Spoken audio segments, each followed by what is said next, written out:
Hi, I'm Bahar Etminan. I'm delighted to bring you an interview with Dr. Naomi.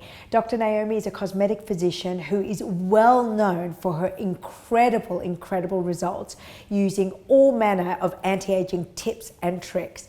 We're going to speak to her about her key ingredients and her favorite go-to treatments for keeping aging at bay.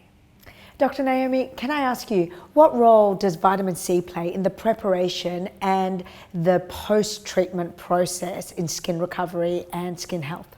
So when we're doing procedures on skin, we want the healthiest skin possible. So we want a really powerful antioxidant, and vitamin C is perfect. We want it to prepare the skin. We want to have stimulated collagen, we want to have an anti-pigmentary effect, and we want to prevent oxidation. And in the post-care, what role does vitamin C play there? Yeah, we want the same. So, and then we want patients on maintenance as well. Okay, top 3 desert island skincare essentials. Okay, so SPF is obviously number 1. 80% of facial skin aging is from UV damage. Number 2 would be retinol. There's nothing better for fine lines and wrinkles than vitamin A. The next one would be niacinamide. It's a really clever ingredient and it's useful for so many things like pigmentation, for red blotchiness. It's an anti-inflammatory. It's also good for fine lines and wrinkles as well. And that's just vitamin B? Yeah, very popular. Now, I understand that the body's natural ability to produce hyaluronic acid declines. When does this happen and what can we do to boost hyaluronic acid? Okay, so hyaluronic acid starts disappearing when we're aging. So we need to replace it. We can do that a few ways.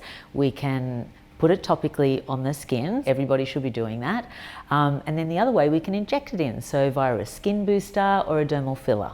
You're one of Australia's most recognised anti-aging experts. I'm really curious as to what you think are the top procedures to help prevent aging in the Australian climate. So we have to address all of the different aspects of aging. So volume loss is really important. So replacing volume with dermal fillers or biostimulators. We have to address muscle contractions. So your wrinkles will etch into the skin if we don't do that. So we use things like Botox. Then we have to address the skin aging. So we have to address the pigmentation, the fine lines, and we use lasers, IPLs to do that. The other thing I like to use are threads. So we use those for skin and for lifting, and everybody has to be on good quality skincare.